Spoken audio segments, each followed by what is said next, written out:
So, let me say it in the beginning that I thank the organizer for giving me this opportunity, for giving the opportunity to present my work.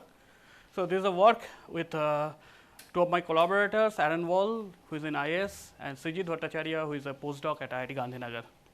Okay. So, this is the plan of the talk. The whole idea is, although there is a holographic entanglement words here, hardly anything related to holographic entanglement entropy probably will come to this talk. It is probably a talk on black hole thermodynamics, but somehow the idea of at least idea motivated from holographic entanglement entropy enters into this talk. So, I will try to explain you what I mean by that. So, I will first start with the higher curvature corrections to general relativity, which are very well studied in recent years, and I also talk about black hole entropy beyond general relativity, particularly the World's formula. I will talk about the linearized second law for generic curvature square gravity theories and how holographic entanglement entropy entered into this discussion in a very different way, and I will talk about this second law and the relationship between holographic entanglement entropy. Many of these parts are not very clear to me at least, and I will talk about some of the open issues. So, let me start with an introduction slide which is clear to everywhere.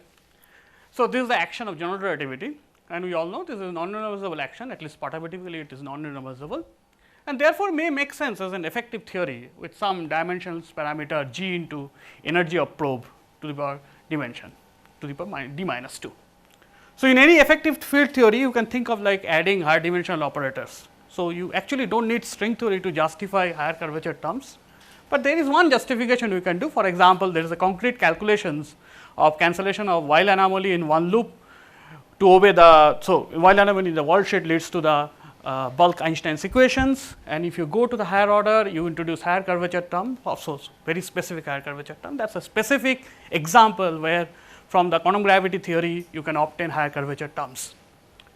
So, generically higher curvature terms will look like this with some parameters. So, once you introduce this higher curvature terms you get dimension full parameter. I think this is what immediately tells you there are new length scales in your theory like is alpha and betas, etc. And this is probably the heart of the reason why you can have black hole entropy apart from the area term, you can have new term. This extra parameters allows you to add subleading terms in area in your black hole entropy calculation. Of course, that is not an exact result, but that is a motivation that it can come with some different thing other than the area law. So, I will want to talk about black hole mechanics with this higher curvature terms. Of course, there are issues. For example, is the zeroth law satisfied? Okay. When you add this, if you change the Einstein's equations. So, I am not going to touch about these issues, I just only say that if you take black holes with some minimal symmetry, for example, a stationary black hole with what is called a T phi isometry symmetry, then you can show that it does not matter what is your equation of motion, zeroth law will always be satisfied. So, I will take it as a statement. So, this is a picture cartoon of a black hole, so which is complement of the past of future null infinity, and this is the event horizon, and event horizon basically separates your space time into in and out region which are causally disconnected. Note that event horizon is a kind of a peculiar object, it is a global notion. So, in principle you cannot know, you do not know by doing a local experiment you will never know where is the event horizon, you have to wait for infinite long, okay, to get the entire metric data to solve it backward to get where is your event horizon, because it is defined with respect to Scri plus. So, basically you need to construct your entire Scri plus. It is a bit problematic notion. So, therefore, many of the people in black hole general relativity literature would like to propose that you should use some local definition of horizon, dynamical horizons or say isolated horizon, quasi isolated horizon to formulate the laws of black hole mechanics. But remember that event horizon has some beautiful, I would say some beauty in it, at least it is a null surface first of all, second of all it actually acts like a causal boundary. So, all my talk when I mean horizon, I actually mean an event horizon. In a stationary space time all those definitions of horizon coincides, but once I talk about perturbations of a stationary space black hole, there are different definitions of horizon and you can have different physics. For example, the apparent horizon is a space like surface unlike the event horizon which is a null surface. So, there are old results in Hawking, Ellis and Penrose papers that you can show if you assume cosmic censorship that event horizon is future complete. There is no caustic in the future of the event horizon, all caustic is in the past. So, it is a alternative definition of alternative statement of the cosmic censorship hypothesis, and I should also say that entire black hole thermodynamics crucially dependent on the assumption of cosmic censorship hypothesis, that is taken for granted. So, what is the event horizon? It is a null surface, it is a codimension 1 surface, and the slices of event horizon is the space like surfaces, those are codimension 2 surface. So, therefore, you can use a null basis. So, you can think of a null vector which is generating the horizon, and you can think of auxiliary null vector. The choice of this null vector is a bit arbitrary, but your results are independent of this choice. You can define a basis in which you can decompose your metric into this way. You can define a theta, the expansion of the null generator, which is basically change in area per unit area with respect to some parameter which controls these generators. And then you have this null Focaccian equation or the Raychaudhuri equation, which is a crucial equation to understand the dynamics of the general of the event horizon. Note that the Raychaudhuri equation basically says that in a space time with curvature RAV, how this focusing will change. It has nothing to do with general relativity as per se, unless you substitute Einstein's equations here. So, okay, so laws of black hole mechanics. So, I will start with the first law. The modern version of first law is because of Wald and IR and many collaborators of them. So, the whole point is that you start with any diffeomorphism invariant Lagrangian. It does not matter whether it has to be general relativity or not. You study a stationary black hole with a regular bifurcation surface. So, these are all technical assumptions you have to make, that it is a stationary black hole with a regular bifurcation surface, and then you can show that you can define an analogous law where delta define a variation in the phase space of the solutions. So, basically you are looking at two nearby black holes in the space of solutions. So, that is why it is called the equilibrium state version. All these black holes are stationary black holes. And then Wald comes out with an expression of the entropy, which looks like this, where this is obtained as a partial derivative of Lagrangian with respect to curvature, and when you take a partial derivative, it means that you think of your Lagrangian as a function of metric and the curvature, and you held your metric fixed while taking the derivative with respect to curvature. And these are horizon binormal, these are basically area 2 forms evaluated on the cross section of the horizon, and once you put general relativity here, you get the correct result A by 4. Okay. So, this is completely classical thing, and you can see it has to be classical because your h bar here and h 1 by h bar here cancels out. So, this is the derivation of the Wald's formula.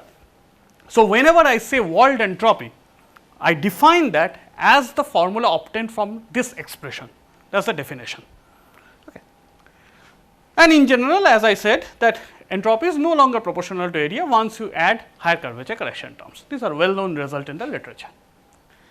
Now, I will talk about the second law. So, I will talk about a very simple version of the second law, which is what I call the linearized second law in general relativity.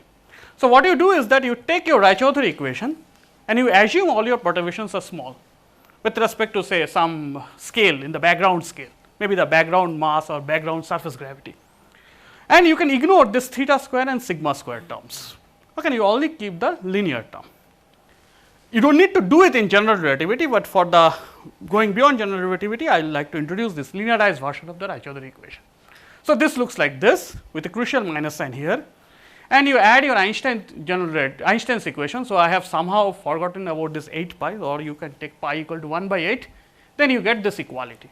And now use your classical null energy condition, and that will tell you that d theta by d lambda is negative. Okay. But that is not going to tell you second law, that is not going to tell you the area is increasing. So, you have to make a final assumptions. So, here is a picture, though this is somehow the distance direction of time, which is you call it a lambda. So, you start with a slice which is a say at lambda equal to 0, it is just a choice, okay, and you perturb the black hole. If you did not perturb the black hole, that would have been the event horizon. So, if there is infalling matter which perturb the black hole, perturb slightly, and after that you assume that after some time the perturbation goes down and black holes settle down in a stationary state. It is not necessarily true that it will happen. In fact, in arbitrary theory it may not happen. Schwarzschild black hole, it has been shown that it will happen, there is a linear stability. Also in general relativity you have famous positive mass theorems which will allow you to assume this, but it may not be true for arbitrary theory, one has to keep into mind. So, here is an assumption that if you throw linear perturbation in the black hole, you are not going to destroy the black hole. It's a, you can say, a linearized version of the cosmic censorship theorem. Then all your derivatives with respect to the scaling time, for example, the expansion, shear, everything must be vanished in the final state. That is now ready-made to give you the second law. So, basically what you are getting is that derivative of the theta is negative and theta final is 0. So, the only possibility is that theta is positive in the prior to this final state, and that will automatically tell you the area is increasing. So, I think I should try to tell you that it is not only this result, it is crucial to assume the stability of the final state, otherwise you are not going to get the area theorem. In fact, in the full version, full proof also you do need to assume that. Now, of course, what you want to try you to see that can we, if I change the Einstein's equation. So, for example, this side is no longer equal to this side, but your area is also not the entropy. So, the crucial question is a very easy, very obvious question, that is it true that the world entropy or whatever entropy candidate you have for higher derivative theories, does they obey analogous second law? It is completely classical calculation, there is no way quantum mechanics goes into it, except unless you identify kappa by 2 pi as your Hawking temperature. Okay. So, there are some important points which we need to understand. The derivation of the world entropy requires a stationary Killing horizon with regular bifurcation surface. So, once you perturb that black hole, you do not have a Killing horizon, because Killing horizon only have when you have a Killing isometry, time lag Killing isometry, and then world entropy expression has several ambiguities, and therefore, you do not know what is the exactly your world entropy. So, you can add several terms into world entropy, which does not matter in the stationary limit. With all those terms, the first law will hold true, but you do not even know whether these ambiguities are important when you try to consider the second law. For example, think of this as a world entropy. So, my definition of world entropy, anything which can be obtained by the World's formula, call it a world entropy, just a name. You can add with this world entropy, ambiguities looks like this. For instance, this theta k is the expansion along this direction k, and theta L is the expansion along this L. So, if you have a stationary black hole, then your theta L need not be 0, because you can think of throwing something into black hole, which will actually, theta will converge. So, this theta L will be negative. But theta k for a stationary black hole, all the cross sections have same area. So, theta k is 0. So, therefore, you cannot assert the values of this A and B coefficients by only looking at the first law. Remember that if I look at the evolution of S and SW, perturb it away from the stationary black hole, these terms are important, because they are linear order in perturbation, they contribute linear order in perturbation. So, the idea is that find A and B such that this entropy candidate S obeys the second law. That is the whole. It could be 0. You may not, maybe that A and B, you need not need to add A and B, but it could be 0. But the question is, find whether S or SW or whatever something else obeys the second law or not. So, that is the whole motivation of this work. So, what is the most general quadratic curvature theory you can add? So, these are the most general theory in any d dimension, and use your entropy candidate. So, I put a question mark here, because it could be world entropy or it could be world entropy with these arbitrary ambiguities, and prove that entropy always increases for small perturbation as long as NEC holds. So, null energy condition hold. The word small perturbation is my inability to calculate for completely non-linear situations. So, I will tell you why calculations become a bit difficult when you go to large perturbations. So, let me tell you the history. So, people have already tried it, and for example, the first try is Kang, Jacobson and Myers, who tried to prove for f of r theory. So, set beta and gamma equal to 0 and try to prove for second law, but this proof is bit, I should not use this, but it kind of a trivial, because you know that there is a field definition which relates f of r theories to the Einstein theory and plus some extra matter, and then this proofs become much easier, the calculations become much easier. Of course, you may say there are field definitions by which you can relate this theory with the Einstein theory also, but that does not help, because field definition will also change your matter. So, suppose you add matter Lagrangian. So, if you start with a matter Lagrangian which obeys null energy condition, there is no guarantee that after field redefinition, that matter-Lagrange will continue to hold null energy condition. Without that, you do not have a area theorem. Okay. So, for example, an example will be, suppose you add a Gauss-Bonnet term to the higher curvature theory, then your Wald entropy will give like this forms. So, K and L are old picture, but what it turns out to obey the first law, at least the linearized second law, is a completely different expression, which is a d minus 2r, is the intrinsic curvature of the cross sections of the horizon, and the difference between SW and SJ is precisely given by this term. In fact, this is proven by one of our previous paper. So, we have shown that both, so we call this entropy as Jacobson-Myers entropy, because they found it in some previous context of Lovelock theories. So, both these expressions agree on the stationary limit, but their perturbations, their evolution away from the stationary limit is different, and therefore, this is the correct black hole entropy if you believe in the linearized second law. So, I will talk about now, start with the holographic entanglement entropy conjecture. Of course, I do not need to explain this slide to this audience, everybody here knows more than me. But the point is that when the bulk is a solution of a higher curvature equations, there are several generations of this term, there are so many people who worked on it. Okay. Note that except an apparent similarity with the Bekenstein entropy, this holographic entanglement formula may not have anything to do with black hole a priori. So, what we did is that we look at this quadratic curvature theory and obtain, because of a paper by Dong, what is the holographic entanglement entropy formula gives you. So, even on the ADS cylinder, a time-like surface, you can define this theta k's and theta l by choosing a null basis, and then your and this is the Wald formula which you would have obtained, and this is the holographic entanglement entropy density. So, the entropy is the integral of the cross section of the ADS cylinder, and rho equal to 0 is the GR limit in my notation, and the Wald entropy looks like this. So, all this expression coincides when theta k will be 0. Now, what we did is that, although this is in the all happening in the boundary, we take this formula and write it for the black hole event horizon. So, exactly you can define analogous theta k and theta l, stationary black hole theta k equal to 0, rho would have equal to rho l, but now you use instead of rho w, you use rho obtained from the holographic entanglement entropy formula. So, I am not giving you the details of the formula. So, you also do this kind of assumptions that final state is stationary and perturbation is small. So, what you are trying to prove is that just like the GR case, think of GR, rho will be 0.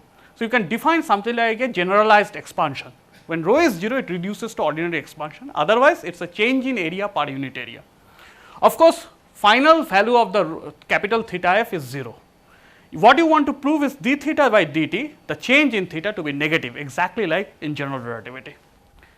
So, you calculate explicitly what is this change is d theta d lambda, you get some extra term apart from this higher. So, epsilon is just a notation of this higher order terms in perturbation. So, there is some linear, which could have some linear order term, possibly may have some linear order term.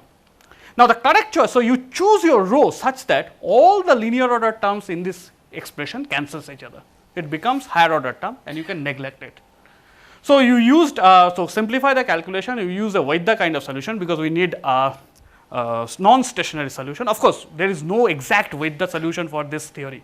So, we do not need actually the explicit form of R, F, we just assume that the solution exists into this form. And the event horizon is given by this formula, and of course, this is a non-stationary solution. So, event horizons is a different, it is not at f equal to 0, f equal to 0 is the apparent horizon. And the null generators of the horizons are given by this, and it turns out if I use Wald entropy, I get this EKK, and there is no reason for this EKK to be of higher order. But if I use the terms which are motivated from the holographic entanglement entropy formula, exactly, so the theta k and theta l in this Vaidya vacuole are given by this. Note that for general, for horizon, if it is a stationary horizon, f is 0, f is just 1 minus 2 m by r, you can think of the analogous of that, then theta k will be 0. Theta k is non-zero because it is a non-stationary horizon. It turns out if I use, instead of rho w, if I use this rho h e, exactly this term, extra term cancels out, and you obtain h k k to be of higher order in the perturbations. So, if you use holographic entanglement or the expression motivated from the holographic entanglement entropy, what you obtain is the exactly analogous equation of the linearized Raychaudhuri equation, where this capital theta is not the expansion, but rather the change in entropy per unit entropy. For general relativity, that becomes change in area per unit area, which is basically the expansion of the null generators. And then you assume the final state is again stationary, and with null energy condition, that tells you change in this capital theta is 0, and therefore, the holographic entanglement entropy applied to these black holes obeys a linearized second law.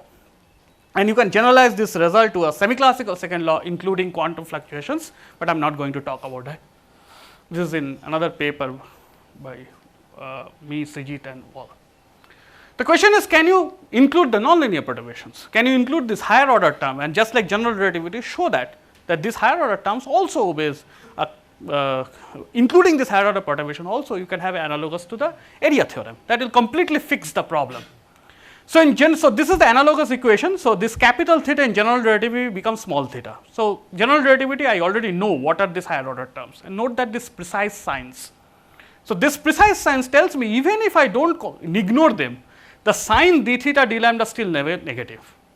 So, if you really want to extend our calculation to higher order, you have to actually calculate these higher order terms and show that they have a specific sign which is of negative signs, and only then this proves. So, basically you have to prove that d capital theta by d lambda is negative, and for Vaidya case you can actually show that, okay, it is easy to show, but for general case showing it is not that easy. So, you need to calculate this higher order term, and this is a work in progress. I hope we will get some result. So, this is the conclusion of the work. The naive application of Wald formula does not give the correct expression of entropy beyond general relativity. In general relativity is always area.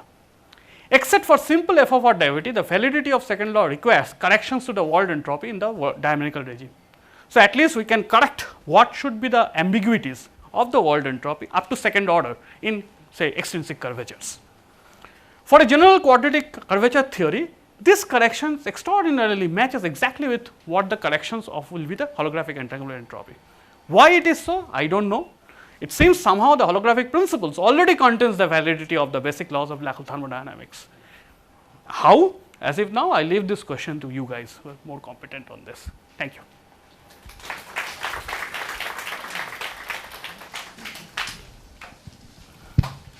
Again, we have 8 minutes for questions. Gary. Thank you. So in ordinary general relativity, it's not true that you need to assume that the black hole settles down to a final state in order to prove the area theorem. You can use the fact that you can't have trapped surfaces in the past of future null infinity. So locally, if the expansion ever becomes negative, you get a contradiction. No, I agree. So, but somehow so this what you have to, so if you use this Penrose proof that event horizon is future complete, that means in the future there is no costing. In the future the expansion never goes to negative infinity. That will automatically give you the second law, because that means that theta cannot decrease in the future. True, but you don't need to assume that the horizon is future complete in order to prove the area theorem. No, what I agree to you. Yeah, if you assume cosmic censorship. I agree to you. Yeah, okay. Definitely. Question. It's a stronger conditions, I would say. Yeah, I'm a bit confused by the overall assertion. So let me phrase it this way. So the way I saw your proof is that it seems to be true for any value of the higher derivative couplings. Right. I clearly expect this not to be true for finite value of higher derivative couplings. We know explicit counterexamples. So where is it this is hiding in your analysis? Honestly speaking, I don't know the answer to this. This is the most important question, because for example, let's say Gauss-Bonnet. Okay, there is explicit calculation that there for a value of lambda beyond certain thing there will be violation of bulk causality, which I believe will lead to the violation of positive mass theorem. So it cannot happen that there is a generic second law for any value of lambda. I completely agree with you. What my belief is that, although from the calculation it does not show up, what my belief is that if you go to nonlinear regime, okay, I'll tell you why I believe so. All these complications will show up. Why I believe so? Think of that eta by s ratio for the Gauss-Bonnet case. It has this 1 minus 4 lambda kind of corrections.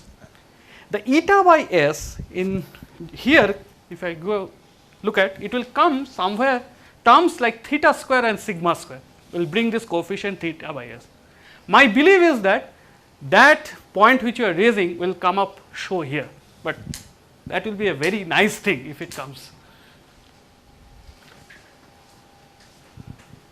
Other questions? I have another. I have one more.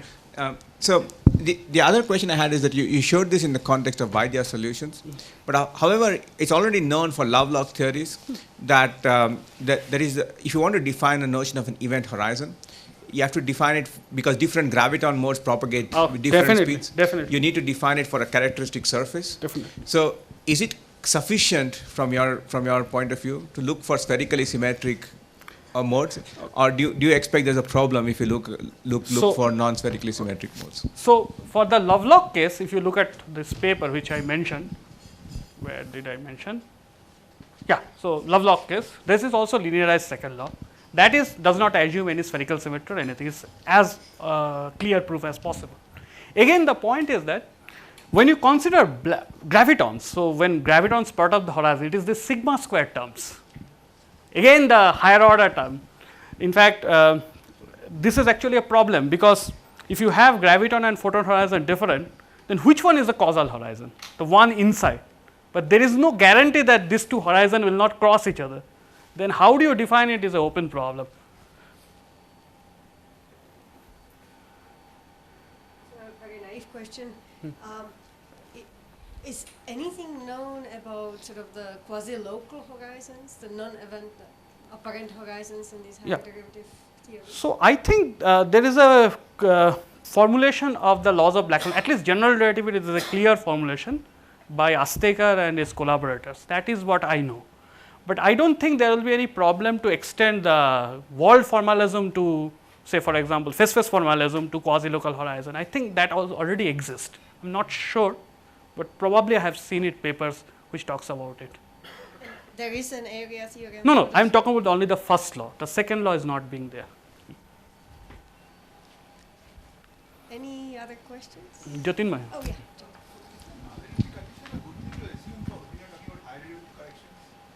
Okay, so null energy condition is completely a matter collection.